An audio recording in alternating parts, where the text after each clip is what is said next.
میرے نبی ہر طبقے کے لیے، ہر سماج کے لیے، ہر عصر کے لیے، ہر خطے کے لیے، ہر ملک کے لیے، ہر بھاشا کے لیے اللہ نے آپ کو رحمت للعالمین بنا کے بھیجا ہے۔ آج نعرہ لگایا جاتا ہے بیٹی بچاؤ بیٹی پڑھاؤ، لگایا جاتا ہے، لکھا رہتا ہے گاڑیوں پہ بیٹی بچاؤ بیٹی پڑھاؤ، بیٹی پڑھاؤ۔ 2 سال سے 3 سال سے یہ نعرہ ہمارے اور آپ کے سننے میں آ رہا ہے۔ آج سے 1450 سال پہلے اس لفظ کو کوئی نہیں جانتا تھا۔ وحشی تھا یہ انسان، درندہ تھا یہ انسان، خبط الحواسی طاری تھی اس انسان پر، سنگ دل تھا یہ انسان، درندہ صفت تھا یہ انسان انسانیت سے گر گیا تھا۔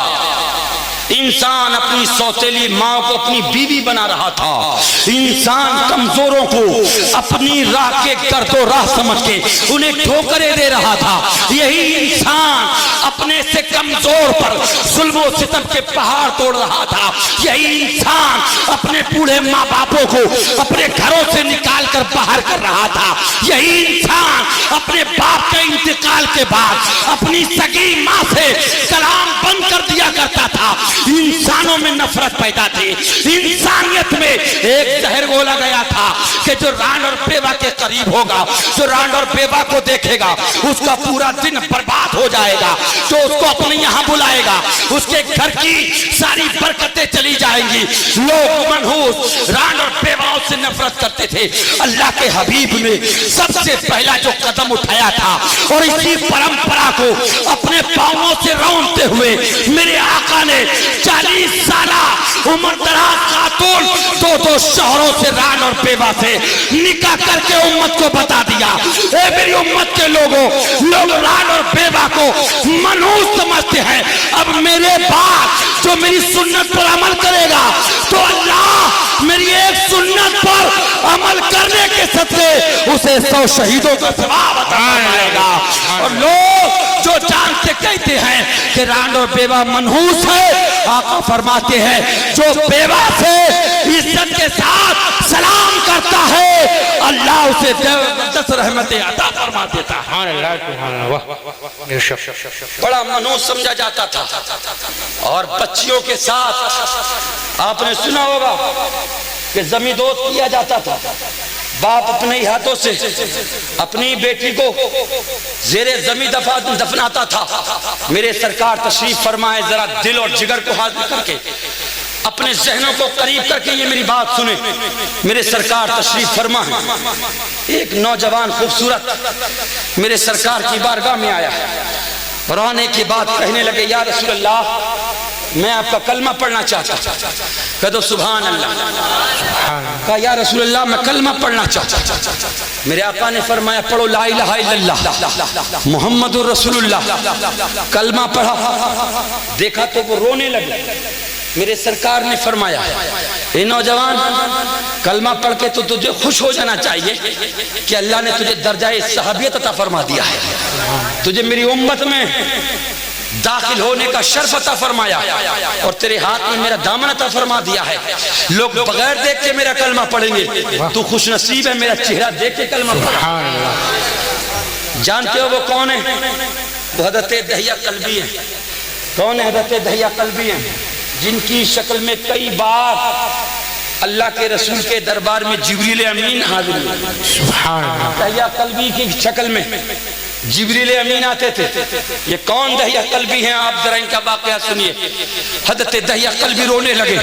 میرے سرکار نے ارشاد فرمایا دہیہ قلبی تم تو کلمہ پڑھ کے مسلمان ہو گئے، تم تو صحابیت کے درجے پہ پہنچ گئے، اور تم جانتے ہو اگر تمہارا خاتمہ اسی پر ہو جائے، تمہارا درجہ صحابیت باقی رہ جائے، اب امت میں تمہارے بعد کوئی کتنے بھی بڑے مرتبے پر ہو، صحابی کے کسی ادنا سے درجے کے ایک صحابی کے رتبے تک نہیں پہنچ سکتا۔ مگر اے داہیہ قلبی تم رو کیوں رہے ہو؟ عرض کرتے ہیں یا رسول اللہ واقعہ ہی کچھ ایسا ہے، تاریخ ہی کچھ ایسی ہے، حادثہ ہی کچھ ایسا ہے۔ میرے آقا نے ارشاد فرمایا داہیہ قلبی ذرا واقعہ بیان کرو۔ کہا یا رسول اللہ وہ واقعہ بیان کرنے کی مجھ میں طاقت نہیں ہے، مجھ میں جسارت نہیں ہے۔ میرے آقا نے ارشاد فرمایا داہیہ قلبی بیان تو کرو۔ کہا یا رسول اللہ میں بہت گناہگار ہوں، بہت پاپی ہوں، بہت زیادہ شعار ہوں۔ میرے آقا نے فرمایا کلمہ پڑھنے سے پہلے تم نے جتنے بھی گناہ کیے تھے، حالت کفر میں تم نے جتنی بھی زیادہ کری تھی، جتنی بھی تم نے گناہگاری بدکاری بدعمالیاں کی ہے، اس کلمہ طیبہ کی برکت سے اللہ نے تمہارے گزرے ہوئے سارے گناہوں کو معاف کر دیا ہے اور تمہیں ایسا بنا ڈالا جیسے کہ تم ابھی ماں کے پیٹ سے پیدا ہوئے ہو۔ عرض کرتے ہیں یا رسول اللہ یہ تو برحق ہے، میں نے کلمہ پڑھ لیا، میں ایمان والا ہو گیا، مگر جو حادثہ میرے سامنے ہوا ہے، جو واقعہ میرے ساتھ ہوا ہے، سرکار اس کی تکلیف میں آج بھی محسوس کر رہا ہوں، سرکار اس کا درد میں آج بھی محسوس کر رہا ہوں۔ میرے آقا نے فرمایا داہیہ قلبی وہ کیا ہے؟ عرض کرتے ہیں یا رسول اللہ زمانہ جاہلیت ہے، کفر کا بول بالا ہے، ظلم و بربریت اوج پر ہے۔ سرکار ایک قبیلے کا، میں جس قبیلے میں رہتا ہوں میرے ہی قبیلے کے لوگوں نے مجھے اپنے قبیلے کا سردار بنا دیا، اور سردار بنانے کے بعد انہوں نے ایک ایجنڈا پیش کیا، انہوں نے ایک رائے پیش کری، آج کے بعد جس گھر میں بھی بیٹی پیدا ہوگی اس بیٹی کو اس کا ہی اپنا باپ اپنے ہی ہاتھوں سے گلا دبائے گا، ریت میں گڈھا کھودے گا، اپنی بیٹی کو اپنے ہی ہاتھ سے دبائے گا۔ سرکار میں امیر تھا، میں اپنے قبیلے کا سردار تھا، اپنے قبیلے کا سرگنا تھا، میں نے اس پہ دستخط کر دیے۔ سرکار لوگوں کے یہاں بچیاں پیدا ہوتی رہی، باپ اپنے ہاتھوں سے اپنی بیٹی کو دفن کرتا رہا، باپ اپنے ہاتھوں سے اپنی بیٹی کا گلا دباتا رہا۔ سرکار میری بیوی بھی امید سے ہو جاتی ہے، اسی دوران مجھے تجارت کے لیے باہر جانا پڑا، میں نے اپنی بیوی کو بلایا اور بلانے کے بعد فرمایا سنو اگر تیرے شکم میں بیٹا ہو تو اس کی پرورش کرنا، بیٹا ہو اسے پروان چڑھانا، بیٹا ہو اس کی پرورش کرنا، اسے ترقی دینا، اسے عروج دینا، اور اگر بیٹی ہو تو میرے آنے سے پہلے اس کو دفنا دینا، اس کا گلا دبا کے اس کا قتل کر دینا۔ اللہ اکبر۔ داہیہ قلبی کہتے ہیں یا رسول اللہ میں اپنی بیوی کو یہ حکم دے کر میں اپنی شریک حیات کو یہ کہہ کے وہاں سے رخصت ہو گیا۔ سرکار مجھے ایک مہینہ نہیں کئی سال لگ گئے۔ جب ایک زمانے کے بعد میں لوٹا اور لوٹنے کے بعد جب میں اپنے شہر آیا اور شہر آنے کے بعد جب میں اپنے محلے آیا اور محلے آنے کے بعد جب میں اپنے دروازے پہ آیا میں نے کنڈی بجائی، کہتے یا رسول اللہ رونے لگے، آنکھیں اشکبار ہو گئی۔ سرکار اچانک دروازہ کھولا تو دیکھا میں نے اس دروازے پر ایک چاند سی صورت، ننھی سی مورت، حسن و جمال کی ملکہ، زمانے میں یکتائے روزگار، ایک چھوٹی سی بچی دروازے پہ کھڑی ہے، سبحان اللہ، اس سے پوچھتی ہے کون ہو؟ میں نے کہا میں اس مکان کا مالک ہوں۔ داہیہ قلبی کہتے سرکار پھر میں نے اس سے پوچھا تو کون؟ تو بچی مسکرا کے کہنے لگی میں اس مکان کے مالک کی بیٹی ہوں۔ بے شک بے شک۔ داہیہ قلبی کہتے ہیں میرا خون کھول گیا، اندر گیا، بیوی نے دیکھا، میں نے کہا یہ بچی کس کی ہے؟ ماں تو ماں ہوتی ہے، بے شک بے شک۔ ماں کو جھڑکنے والوں، ماں کا دل دکھانے والوں، ماں باپ کو بٹوارے میں بانٹنے والوں، ماں باپ سے نگاہیں پھیر کر ان سے الگ رہنے والوں، میرے آقا نے فرمایا جس اولاد نے محبت سے ایک بار پورے ماں باپ کے چہرے کو دیکھا، اللہ اس اولاد کی نگاہ ہٹنے سے پہلے اس اولاد کو ایک حج مقبول کا ثواب عطا فرمائے۔ سبحان اللہ سبحان اللہ۔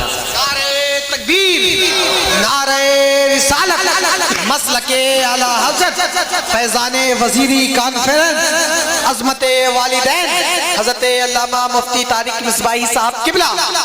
عرص وزیری میں آنے والوں، عرص وزیری کا پیغام ہے نماز کی پابندی کرو، تلاوت قرآن کرو، ماں باپ کی خدمت کرو، میرے آقا فرماتے جس نے محبت سے ایک بار ماں باپ کو دیکھا، اور آقا فرماتے اس کی نگاہ ہٹنے سے پہلے مجھے یہ بتاؤ کہ گاؤں کے پردھان کی زبان ہے، یہ علاقے کے بدھائک کی زبان ہے، جو چاہا وہ کہہ دیا؟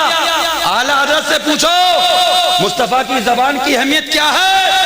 تو میرا رضا کہتا وہ زبان جس کو سب ان کی کنجی کہے، وہ زبان کی حکومت پہ لاکھوں سلام، پتری پتری کو لے قدس کی پتیاں، ان لبوں کی نزاکت پہ لاکھوں سلام، ہاتھ جسم کو اٹھا غنی کر دیا، موجے بحر سخاوت پہ لاکھوں سلام، نبی مختار کل ہے جس کو جو چاہے عطا کر دے، زمین کو آسماں کر دے، فلک کو وہ ریا کر دے، جہاں میں ان کی چلتی ہے وہ دم میں کیا کر دے، زمین کو آسماں کر دے، سریا کو سرا کر دے۔ عزیزان ملت، ماں باپ کی خدمت کرو، ماں باپ کی اطاعت کرو۔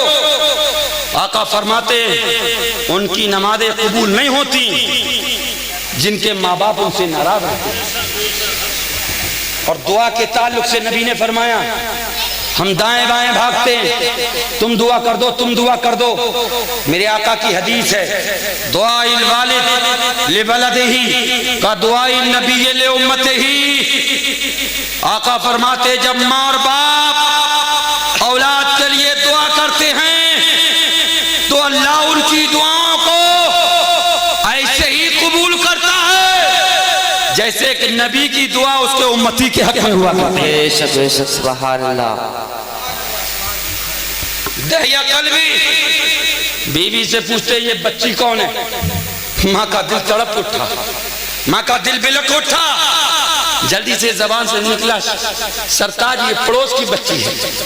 بچی نے کہا نہیں، آنے والے نوجوان یہ میری ماں ہے اور میں اس گھر کی مالکن کی بیٹی ہوں۔ بے شک بے شک، دہیا قلبی نے یہ سنا، جوش و جذبہ، غضب، غصہ ہوش پر آیا، بیٹی کا ہاتھ پکڑا، ماں بیچ میں آ گئی، جانتی تھی کہ دہیا قلبی اپنے قبیلے کا سرگنا ہے، اپنے قبیلے کا سردار ہے، اور ابھی چند روز پہلے ہی اس نے ہی قانون کو پاس کیا ہے، اور محلے میں نہ جانے کتنے باپوں نے اپنے ہاتھوں سے اپنی بیٹیوں کو زندہ درگور کر دیا ہے۔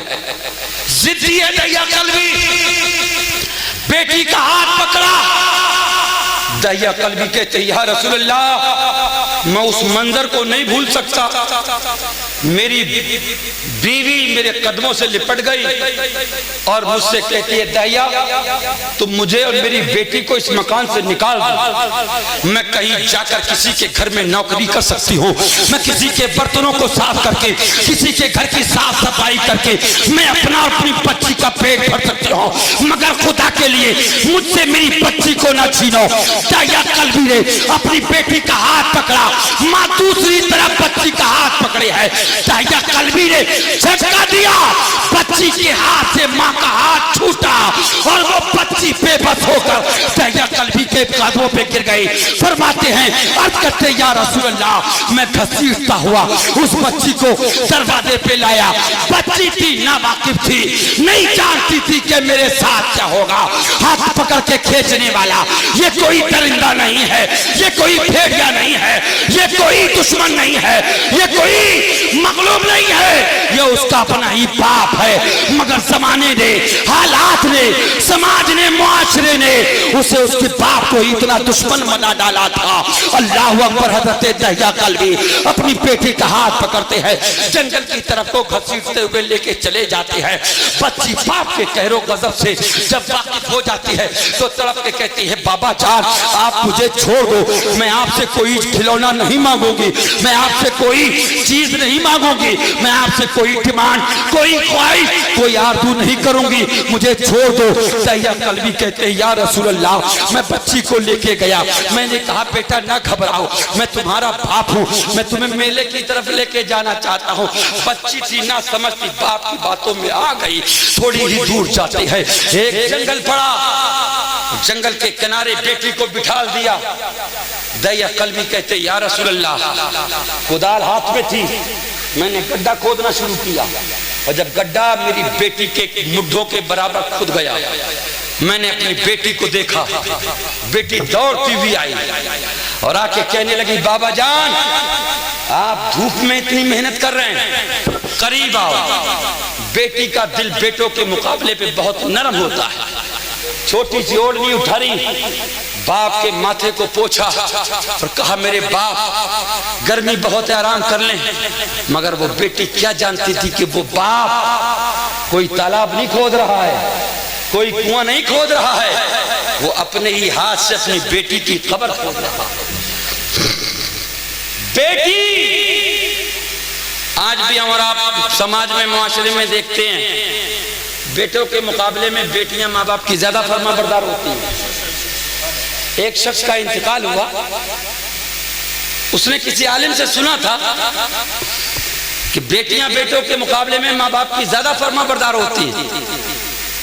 انتقال ہوا محلے میں، کئی بیٹے تھے اس کے، جنازے کو سجا کر تیار کر کے جب نماز جنازہ کے لیے قبرستان کی طرف لے کے چلے تو وہ آدمی بیچوں بیچ سے نکلا اور بیچوں بیچ راستے پہ کھڑا ہو گیا، کہنے لگا جنازہ رکھو نہیں دفنایا جائے گا۔ کہا کیوں؟ کہا اس آدمی پہ میرا قرضہ ہے، اس آدمی پہ میرا قرضہ ہے، جب تک قرضہ ادا نہیں کیا جائے گا میں جنازے کو آگے نہیں بڑھنے دوں گا۔ کئی بیٹے تھے، بڑا والا چھوٹے کی طرف دیکھے، چھوٹا والا مجلے کی طرف دیکھے، مجلہ والا سجلے کی طرف دیکھے، ٹک ٹک دیدم دم نہ کشیدم، سب خاموش ہیں، بیٹے ہیں، منصوبے بنا رہے تھے، جلدی گھر جائیں گے، پاس بک ڈھونڈیں گے، زمین کا بٹوارا ہوگا، نام میں آئے گی زمین، اب اکیلے رہیں گے، نہ کوئی پوچھنے والا ہوگا نہ کوئی پاچنے والا ہوگا۔ بہت دیر ہو گئی، بات گھر تک پہنچی، لوگوں نے پوچھا بھئی جنازہ کیوں رکا ہے؟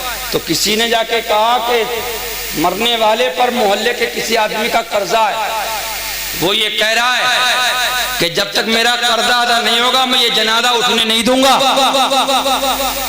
بیٹی آگے بڑھی، توجہ کرو، میرے آقا نے فرمایا اللہ جسے بیٹی عطا کرے اور وہ اس بیٹی کو دین کے سانچے میں ڈھالے، بے شک سبحان اللہ، میری آل کی سیرت پڑھائے، میری بیٹی کی کنیز بنائے اور جوان کر کے کسی مرد سوالے کے ساتھ نکاح کر دے تو آقا فرماتے وہ جنت میں محمد کے ساتھ ایسے داخل کیا جائے سبحان اللہ سبحان اللہ، جیسے دو انگلیاں ملی ہوئی ہیں۔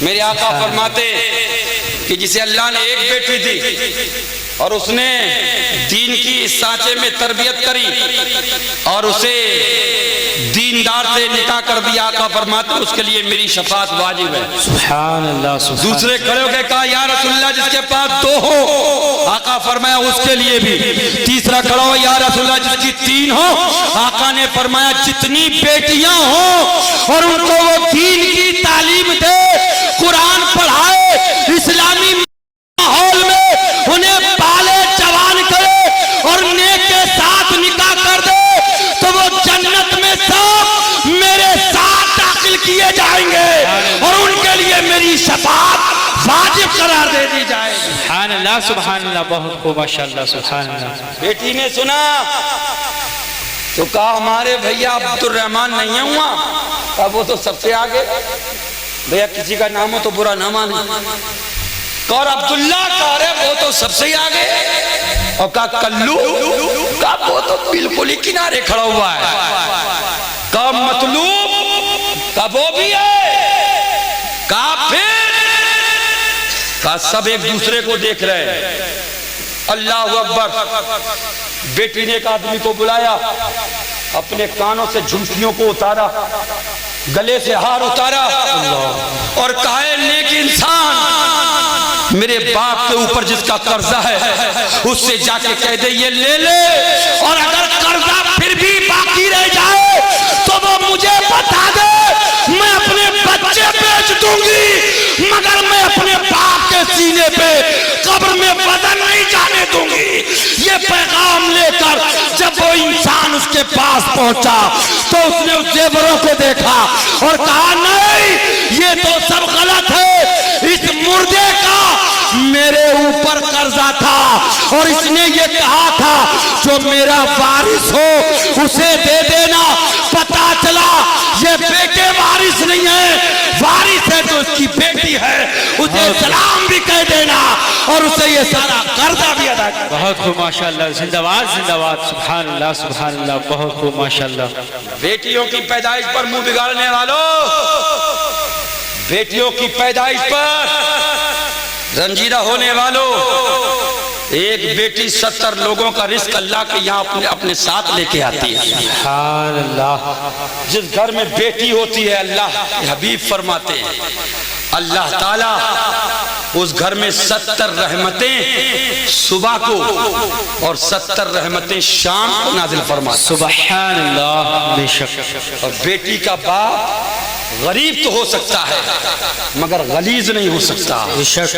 تمہیں اس سے وزیری کا واسطہ خدا را اپنے بچوں کو دین کی تعلیم سے مالا مال کر دو، اپنے بیٹوں کو غلام حسین بنا دو اور اپنی بیٹیوں کو کلیج فاطمہ بنا دو. انشاءاللہ جدھر بھی جائیں گی فیضان حسین برستا جائے گا، سیرت فاطمہ اپنے جلوے بکھیرتی جائے گی اور قیامت میں ہمیں اہل بیت کے دامن کے نیچے اللہ جگہ دے گا اور ہمارا داخلہ جنت میں آل نبی کے ساتھ ہو جائے گا. سبحان اللہ سبحان اللہ. زندہ باد زندہ باد. بہت خوب کہتے ماشاءاللہ. یا رسول اللہ میں وہ گڈھا کھودتے کھودتے جب وہ گڈھا گہرا ہو گیا میں نے اپنی بیٹی کو قریب بلایا، بیٹی قریب آئی، اپنے دوپٹے سے میرے ماتھے کو صاف کرنا چاہتی تھی. سرکار میں نے اپنی بیٹی کا ہاتھ پکڑا اور اسی گڈھے کے اندر میں نے کھینچا. ابھی میری بیٹی میرے ارادوں سے نہ واقف تھی، میری خوکاریت سے نہ واقف تھی، میری صفاکی سے نہ واقف تھی، میری حیوانیت سے نہ واقف تھی. میں باہر نکلا، ریت کو گڈھے میں ڈالنے لگا، کدال سے گڈھے کو پاٹنے لگا. میری بیٹی جب کمر تک دب گئی، اب بھی اس کو یقین نہیں تھا. وہ سوچتی تھی ایک باپ اپنے ہاتھوں سے بیٹی کو کیسے دبائے گا، ایک باپ اپنی بیٹی کو کیسے موت کی نیند سلا دے گا. کہتے یا رسول اللہ جب میری بیٹی مدوں تک دب گئی تو وہ سمجھ گئی میرا باپ ہی میرا قاتل ہے، میرا باپ ہی میرا دشمن ہے. تو اس نے سر اٹھایا اور کیا پروردگار اب تو وہ رسول بھیج دے جو میرے بعد آنے والی بیٹیوں کی حفاظت کرے، آنے والی میری بیٹیوں کی حفاظت کرے. نبی نے اتنا سنا تو فرمایا اللہ ہر بیٹی والے کو میرے ساتھ جنت میں اعلیٰ مقام عطا فرمائے. سبحان اللہ. زندہ باد زندہ باد. بہت خوب ماشاءاللہ. سبحان اللہ. اس لیے میرے بھائیوں اہل بیت سے ہمیں آپ کو وابستہ رہنا ہے، آل نبی کے دامن کو مضبوطی سے تھامنا ہے اور ہماری آپ کی یہ خوش نصیبی ہے حضور سید ابرار میاں صاحب قبلہ کا دامن ہم انہیں دیکھ رہے ہیں، یہ ہمیں دیکھ رہے ہیں. ان کی نگاہوں کو سلام بولو، ان کی نگاہوں کو سلام. انہوں نے ہمیں ہی نہیں دیکھا، ان کی آنکھوں نے جلوہ مفتی اعظم کو دیکھا، ان کی آنکھوں نے ولی کامل کو دیکھا، ان کی آنکھوں نے شہزادہ اعلیٰ حضرت کو دیکھا. متقی بن کر دکھائے اس زمانے میں کوئی ایک میرے مفتی اعظم کا تقویٰ چھوڑے. سبحان اللہ. ہم دعا گو ہیں کہ پروردگار آل نبی کی محبت پر زندگی اور آل نبی کی محبت پر ہم سبوں کا خاتمہ بالخیر فرمائے. عرس وزیری زندہ و پائندہ باد، حضور سید ابرار میاں صاحب قبلہ زندہ باد زندہ باد، اہل ایمان زندہ باد. اللہ ہماری تمہاری سب کی حفاظت فرمائے. جب تک چاند سورج رہے گا آمنہ کے لال تیرا نام رہے گا. اسلام زندہ باد، اولاد رسول زندہ باد. السلام علیکم.